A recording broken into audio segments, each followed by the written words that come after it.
Welcome to the Online Success Journey Podcast, your opportunity to discover and learn from entrepreneurs like yourself. This is not your typical podcast, but a place where you can get the real story and find out how real people encounter speed bumps and detours, but journey through to find success.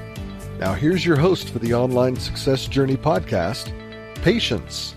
Hello everyone and welcome to Online Success Journey. This is episode 266. Today we have Jeff Harry, an international speaker who shows individuals and companies how to tap into their true selves to feel their happiness and most fulfilled, all by playing.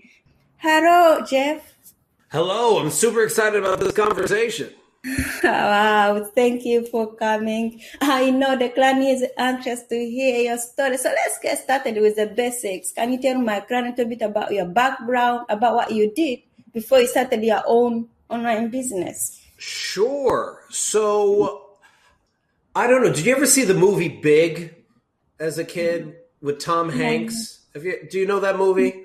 No. Okay, so just for your listeners, it was this movie back in the 80s where Tom Hanks wishes that he could be an adult. And when that happens, it actually happens for him.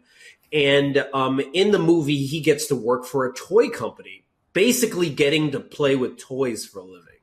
And as soon as I saw that in third grade, I was like, that is what I'm going to do with my life. And I started writing toy companies that day, and I just did not stop. I wrote them from third grade all the way up and through high school. Many rejection letters. They never really paid attention to me. And then finally one toy company wrote me back and said I should go into mechanical engineering. So I went into that. I probably shouldn't have listened to them, but I chose to. I graduated, and then I worked for the toy industry.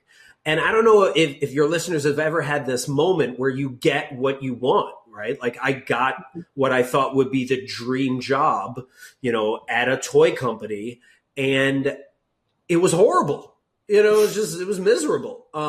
There was no play. There was no fun. There were no high fives. There were no kids playing around. We could have been just selling microwaves. It didn't really matter what they were selling.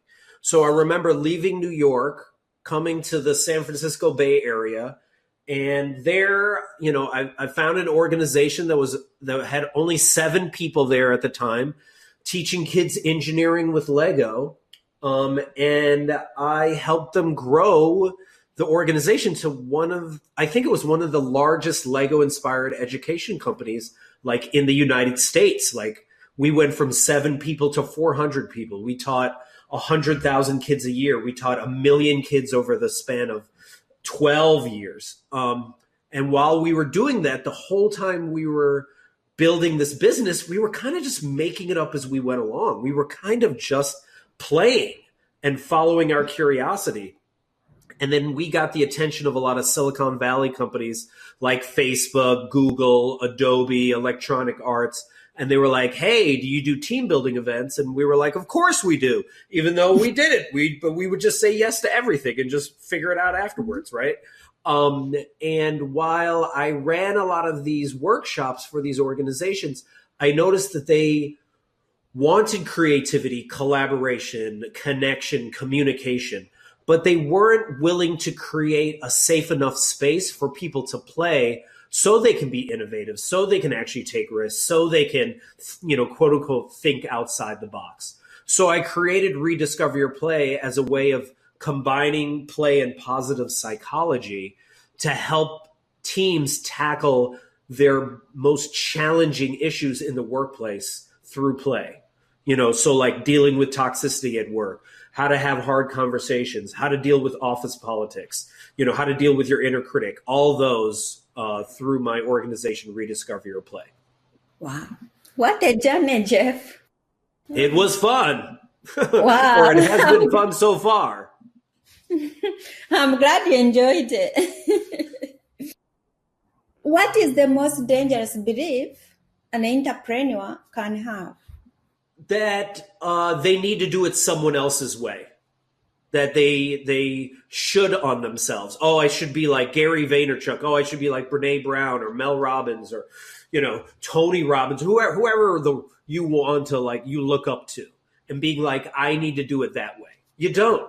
Especially if anything COVID has revealed is that no one knows what they're doing. We're all making it up as we go along, and anyone that's trying to give advice during COVID times that doesn't preface it as if like, hey, this worked for me, so it maybe works out for you, but instead is like, you need to do it this way. They don't know what they're talking about, because no one built a business during the pandemic back in 1918 that is still alive now. So what are you talking about? So if anything, we should be listening mostly to ourselves. How do I want to run my business? How do I want to show up today? How do I want to do my work? Because at the end of the day, if you are running your own business, you have no boss. So you can run it any way you want, which means you don't have to run it the standard way or the way you think someone else is running it. You can do whatever you want. But why do you do what you do? Because I think a lot of people are struggling. And if anything, COVID has revealed that going back to normal is not what most people want to do. Like that, how was normal working out for you, right? You were potentially at a job that you hated, or you were at, or your business, you were running it in a certain way, that was like really exhausting or burning you out. And this, if anything, this time has caused us to reflect and be like, what do I really want? What do I really want to do? How do I really want to show up to the world? So my work, a lot of it, it's the reason why it's called Rediscover Your Play, is I want to help people rediscover what makes them come alive. What is it that, gets you in a state of flow? What is, as Marcus Buckingham refers to as your red thread work? When I talk about play, I define play as any joyful act where you're fully in the moment, where you've let go of the result, where it has no purpose, where you're fully in love with the process. You don't have regrets about the past. You don't have anxiety about the future. You are just in a pure state of flow. And the more I can help people do that, the more they can contribute to the world. And I think of Howard Thurman's quote, don't ask what the world needs, ask what makes you come alive. Because what the world needs is for more people to come alive. And that's what I want to help people do. Become more alive. Let's put a man aside. How do you know you are successful? I think there's internal and external success, right? The internal success is like, do I wake up every day and do I look forward to what I'm about to do, the work that I'm doing, Like that's really important to me. Am I, at the end of the day, do I feel like I've made like true connections in the day? I measure my day based off of that. How many deep connections did I make? How many people did I impact? How many people was I able to break out of their shell so they could take a risk? So like, that's the internal. The external obviously is like, you can look at your revenue. You can look at how many people you outreach on a given day. I like to focus on what's within my circle of influence.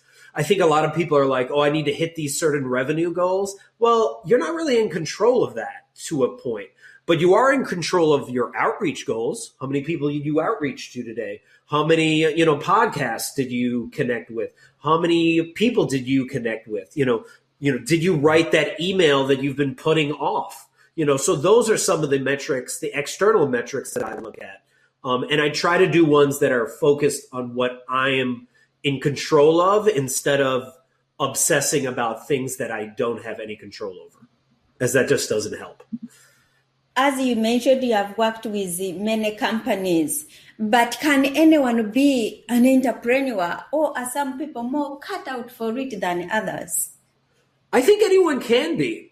I think you also have to define, what do you mean by entrepreneur, right? Like, do I want to build my entire business and that's all I want to do? I know a lot of people that both work a job and also have a side hustle, and they're entrepreneurs and they're doing pretty successful. It's just pursue. I think letting go of whether you can be an entrepreneur or not, and asking the question of like, am I doing what I want in the world? Am I getting paid to be me? And if I'm not having that at my job, is there in the time that I have where I'm not working, can I devote a little bit more time to pursuing this dream of mine or this idea of mine, and let me follow my curiosity? I have a friend of mine who, a year ago got a 3D printer and just started making all this Star Wars lasercraft called Pew Pew Lasercraft.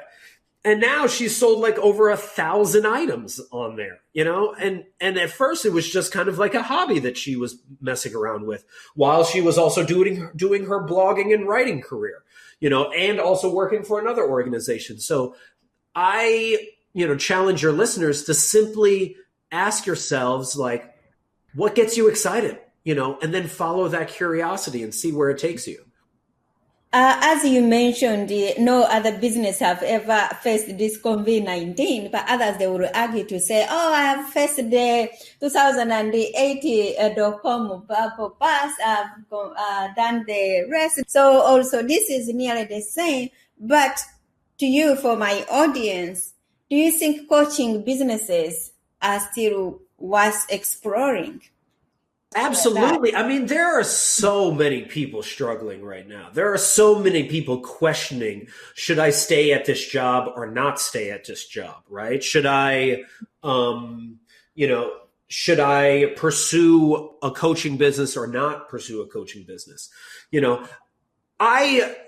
When I'm giving advice to people and again, I always preface it as like, this advice worked for me. Or this is what I'm compelled to do, but this may not be the right fit for you. Is, with a coaching business or any business, you have to ask yourself why.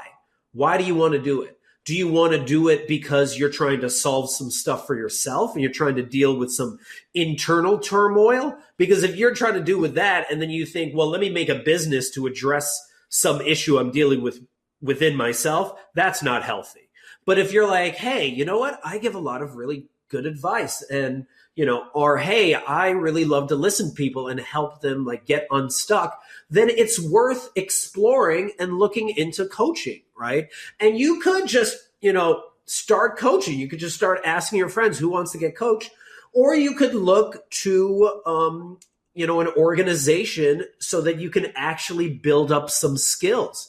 I'd recommend that you actually do some research and looking into various coaching ones or getting a few different coaching books and exploring that.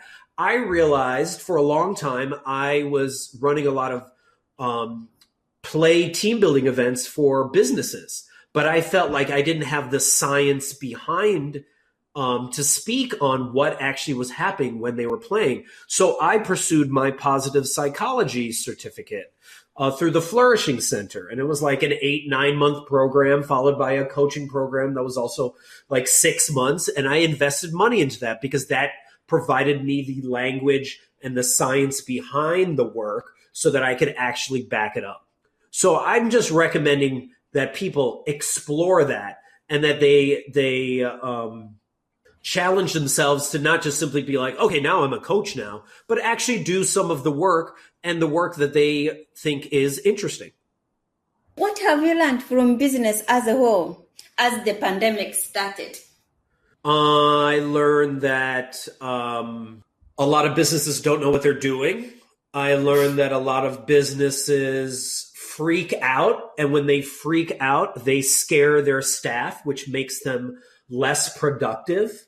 I learned that a lot of businesses lack empathy for their employees, that they expect them to still produce at a high rate, even though we're dealing with 100-year, pandemic for the first time, right? I learned that a lot of people really didn't like their jobs, and this pause really caused them to think like, what is actually important to me? And I learned that even amongst all of, the negative, there are some team leaders that are really doing their best to look out for their employees. Like I just wrote an article recently about how do you bring more play into employee engagement. And, I was telling a lot of team leads, like, when was the last time you asked how your staff is doing? And not like, how you doing? And then move on, but actually, what's going on? How's this been for you? What's happening in your life, and is it affecting your work? And is there any way in which I can help or support you, to make this easier on you, right?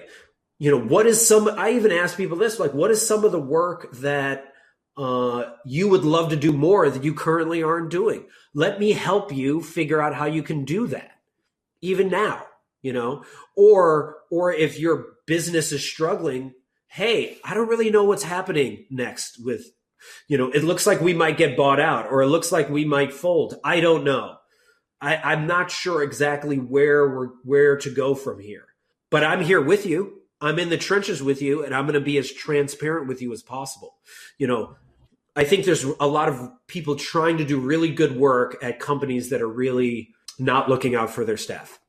How can you help companies or other workplaces learn how to play with their inner critic help and unleashing their creativity? So there's a lot of people that suffer from imposter syndrome, right? And what I like to do, and I run a workshop just on playing with your inner critic. And I learned this from, a mentor of mine, Marcia Chandor, where when you are able to name your inner critic, you are able to take a lot of the power away from that inner critic. So in my workshop, and I'll give you the step-by-step process that your listeners can do, is whenever you're feeling bad, what is happening is your inner critic is super loud and it's saying a lot of really mean things to you. So I suggest that you start writing down what it's saying. So, my inner critic will say stuff like, you don't know what you're talking about. You're stupid. You're going to always be broke. You're always going to be alone. They just says all the meanest things. You never should have started this podcast. Like whatever mean thing that it's saying, right? So you write it down on a piece of paper. And then after that, you look at it and you wonder, okay, what does this inner critic sound like? What does this inner critic look like? Does it look like a bully that I dealt with in third grade? Is it Chad from high school? Is it my parents, or adults, that I've had to deal with my whole life? Is it a college professor? Like, who is this inner critic? And you try to identify what it looks like and what it sounds like. And then you finally name it. And when you're able to name it, I name mine Gargamel, then you can be like, oh, okay, here's what Gargamel is saying to me right now. And then when you see that and you practice listening and being aware of that inner critic popping up, you can then look at it and be like, okay, thank you, Gargamel. Thank you for your contribution, telling me that I'm going to be broke for the rest of my life. That's weird. Actually, I'm not. I'm actually doing really well if you actually look at my bank account. But thank you for your feedback. Or thank you, Gargamel. I heard you're saying that I will be alone forever. Actually, I'm with someone that I love right now, and I'm surrounded by a lot of people that love me. So actually, that's not real, Gargamel, but thank you again for your contribution. You don't try to destroy your inner critic because you can't. It's there for a reason. It's part of your prefrontal cortex because it's there to protect you from the caveman times, your lizard brain, because it's trying to protect you from dangers. But we're not dealing with those dangers anymore. So it's just running wild in your head and causing you a lot of anxiety for no reason. So sometimes what I even do is I'll text my best friend Dana and I'll be like, hey, Gargamel is appearing right now. And simply by writing what Gargamel is saying, it shines a light on your inner critic and it starts to dissipate because now you're putting so much attention on it. And then what happens is once you're able to quiet your inner critic, your inner cheerleader, your inner superhero pops up, that voice that whispers like, you got this, or, hey, I have a really cool idea we can do. And that's where your creativity is. And just to break down the science behind it is Usually in your prefrontal cortex, your inner critic is there to protect you, right? And that's when your brain is in a beta state. But when it moves over to a flow state, part of your prefrontal cortex actually shuts down, and it's called transient hypno-frontality. And what happens is your inner critic starts to disappear, or it starts to just dissipate. And your implicit mind starts to show up more. Thus, you start seeing more opportunities in front of you because you're much more creative. You get this shot of dopamine, and all of a sudden you become highly curious. And before, where you only saw one result, now you see so many opportunities in front of you. And also what happens is it distorts time. So that's why when you're in a state of flow, you actually don't recognize when time is flying by. So whatever you can do to get into that flow state puts you in a position where you then can create at such a high level and really do work as if you're fully alive. What is one thing no one knows about you? I think I've told everyone something about me. So when I was a kid, used to eat my boogers because I thought it made me go faster. And I was the fastest kid in my elementary school. So I thought that gave me the win. I'm sure you've never heard that as an answer on your podcast. No, but do you still enjoy them today? I do not do it anymore. I think I grew out of it, but fifth grade, man, I was dining. Let's just say I was like many other kids, just exploring, yeah. What grounds you? Yeah. So it's interesting you asked that question because my play mentor, Gwen Gordon, talks about how before someone can play, they have to soothe themselves. They have to learn how to calm themselves down. And many people don't know how to do that because they adopted their soothing techniques or their nurturing techniques from the person that took care of them. And if that person couldn't calm themselves down, then they actually adopted that way. So you first have to explore what calms you, what soothes you. If you think of when you're in the shower and you have so many great ideas, that's because you're in a calm state, right? So what soothes or calms me is when I wake up in the morning and I create. I make something. Like I make these really ridiculous TikTok videos just for my own entertainment at the beginning of the day. And when I do that, it actually primes my day so that I see the world in a more playful way. I see everything as more of like an opportunity to play. So like I just made this video right before we hopped on this call. Now I see this podcast as play. Later on, I'm going to be making another video for an organization. I'm like, ooh, I can play with this. It's going to be fun. Then I have another meeting where I'm actually just going to play and brainstorm the whole time. Then I get to connect with a friend, and find out what's been going on with her. And I kind of see everything. My friend Desiree taught this to me. Like when you ask yourself, the question, how can it get any better than this? And you're able to positively stack your day by looking at the world that way. Like, how can it get any better than this? Ooh, I just made this fun video. How can it get any better than this? Ooh, I'm talking to Patrice on this podcast. How can it get any better than this? In an hour, I get to connect with a friend I haven't spoken to in 6 months. How can it get any better than this? And you keep asking that in a very curious, open way. You can actually change the way in which you see your day and potentially change the way in which you see your life. What is one thing that has contributed to your success? Two things. Not taking myself too seriously. Like we're all making this up as we go along.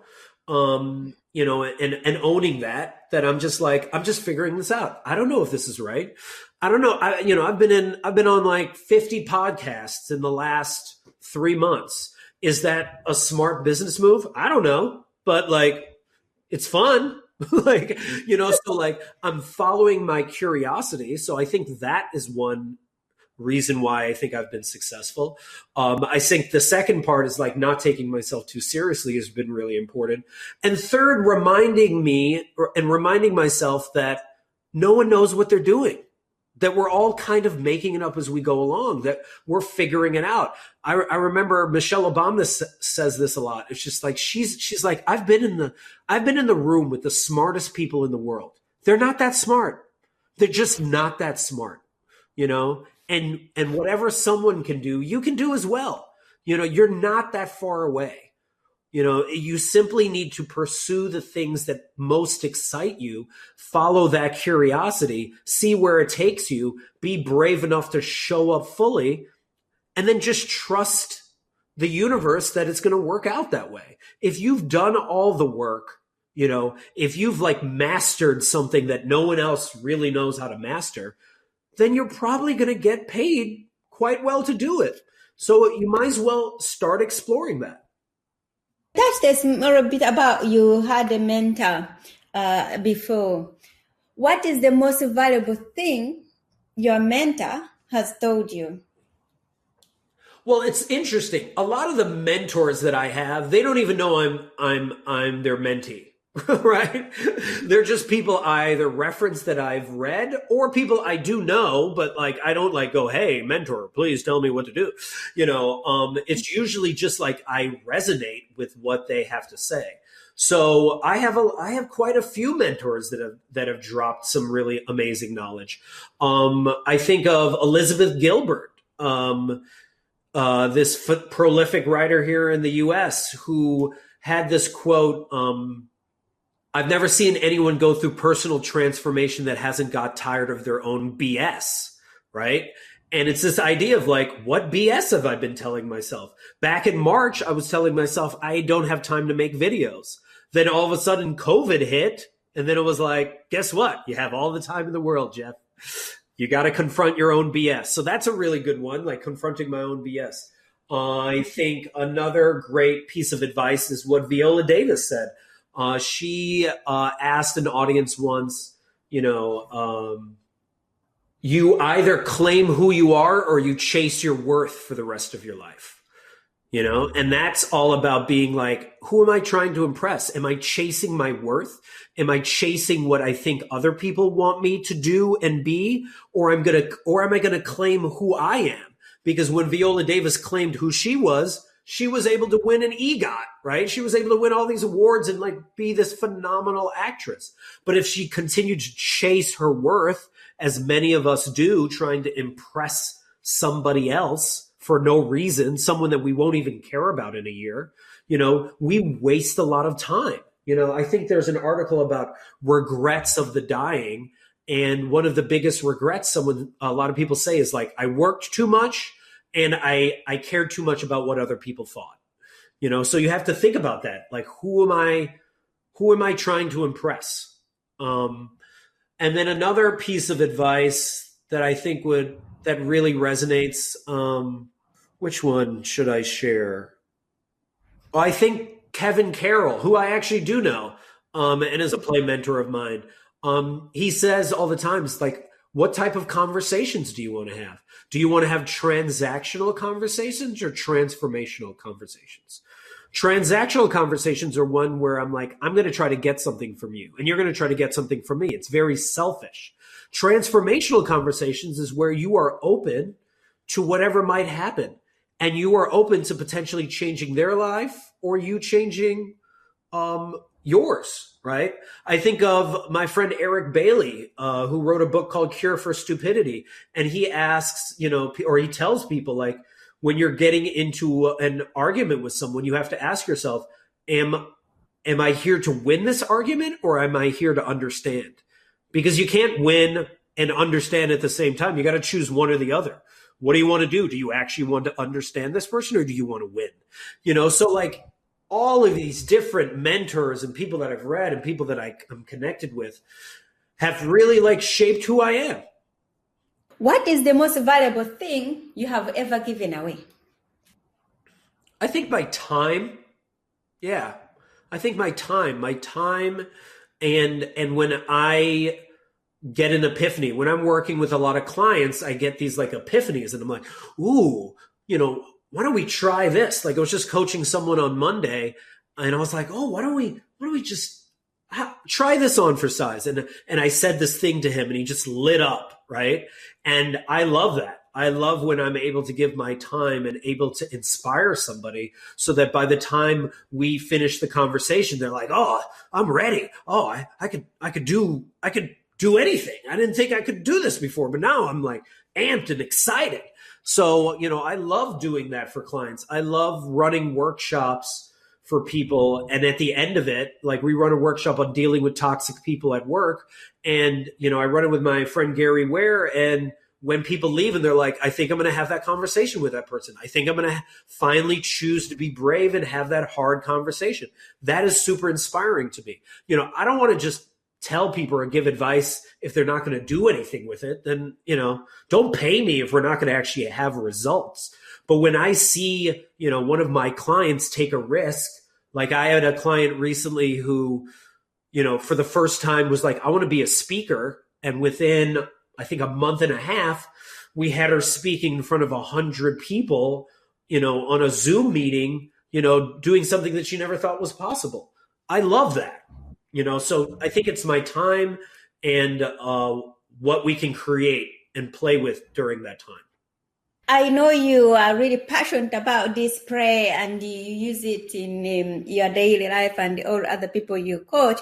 But is it scientifically certified that you can pray in business and still win? Because people, when you say, let's play, and blah. No, business, you do not play. You have to go in there tough, really serious, and ready for businesses. You can't say, I'm going to play today. I love that you asked that question because most businesses hate the word play. They're like, we don't have time to play.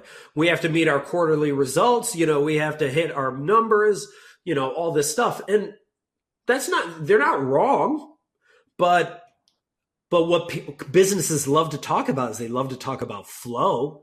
They love to talk about how they get their staff into flow. They love to talk about how do I get the most out of my staff?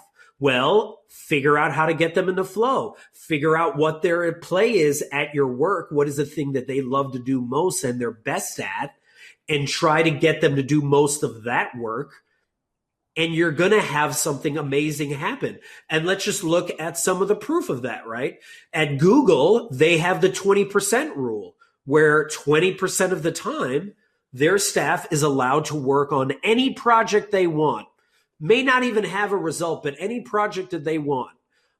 Just something that's interesting to them and might be and could help the organization out, right? Those are the rules of the 20%. And through that 20% idea, they have gotten Gmail from this.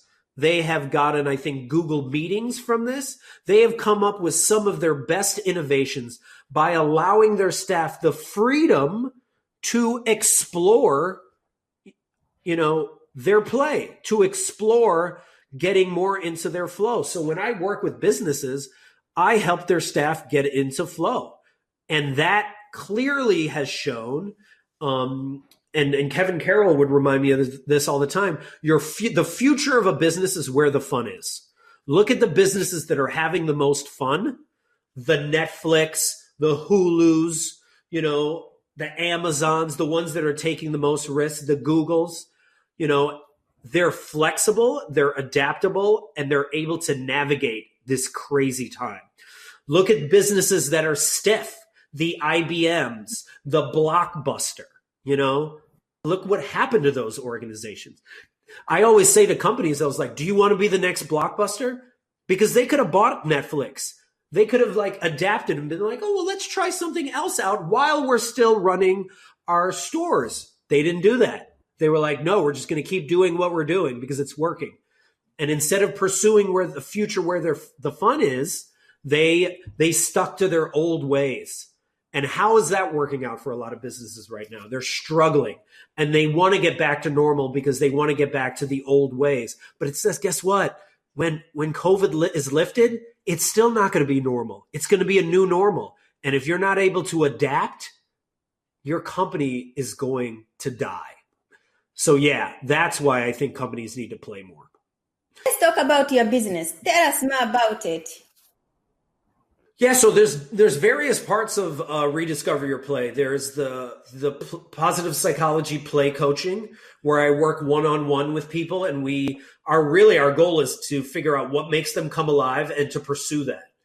So whether that's them becoming a speaker, whether that's them building a new business, whether that's them just getting unstuck and being like, how do I get out of the job that I'm currently at? How do I pursue this side hustle while still doing the job that I'm doing? So that's all about helping people to rediscover their play. And then the corporate side, or where I work with a lot of organizations, I just worked with the Department of Homeland Security last week, is we run a lot of workshops. And those workshops include dealing with toxic people at work.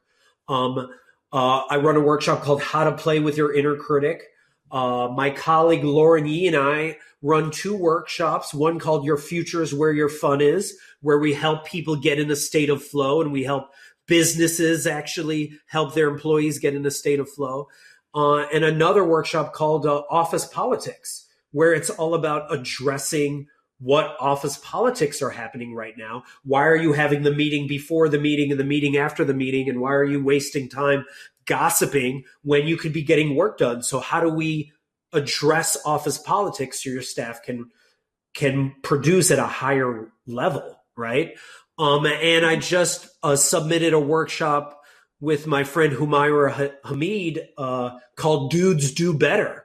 And it's all about talking to founders of tech companies and being like, you say you want to change the world, but your business is not doing any of that. It's just simply making money.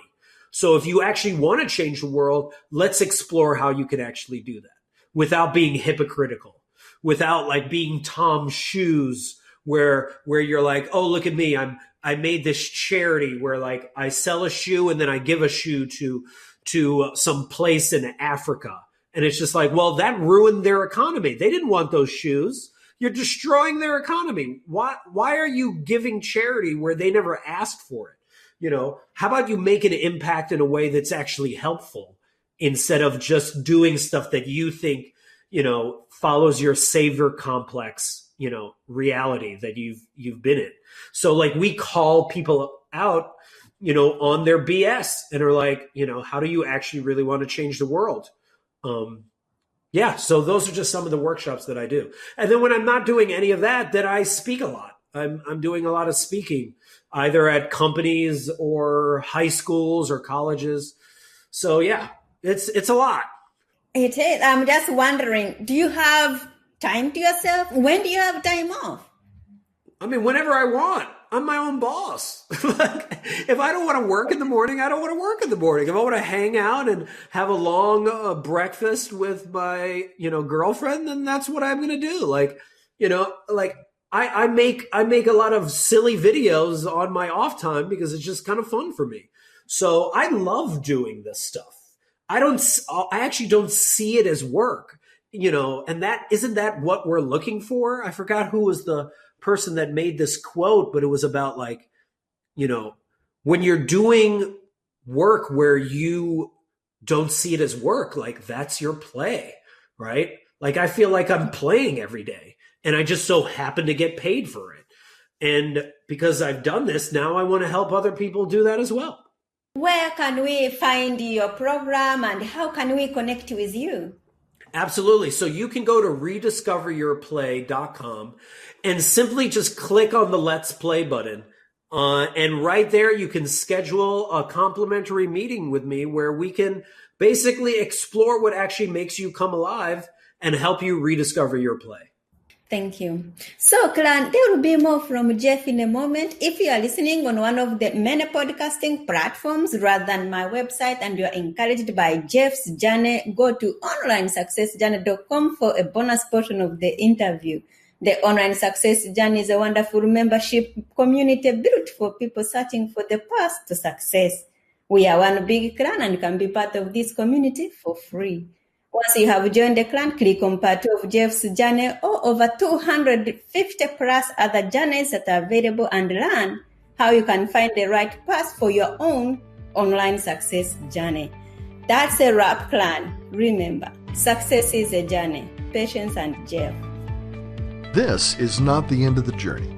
We hope you've enjoyed listening to part 1 and want to be sure you know there is a second part to this and every journey podcast at onlinesuccessjourney.com, filled with even more success tips, uplifting stories, and even a bit of fun.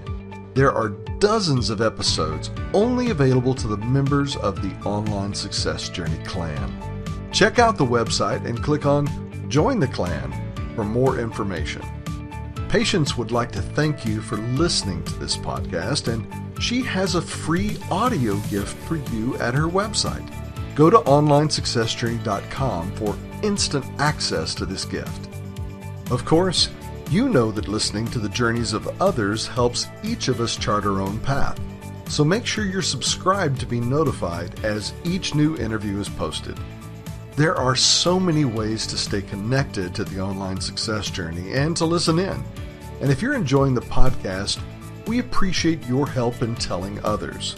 One of the best ways to share the benefit you get is to rate and review it at Stitcher and other sites by clicking the stars or completing the ratings form, by clicking thumbs up and leaving a comment on YouTube, or liking and sharing the podcast on social media. To review the podcast within iTunes, simply open iTunes to the podcast, click on Ratings and Reviews, then write a review. On behalf of Patience, and until next time, thanks once more for listening. It is our hope that this podcast will guide you on your own online success journey.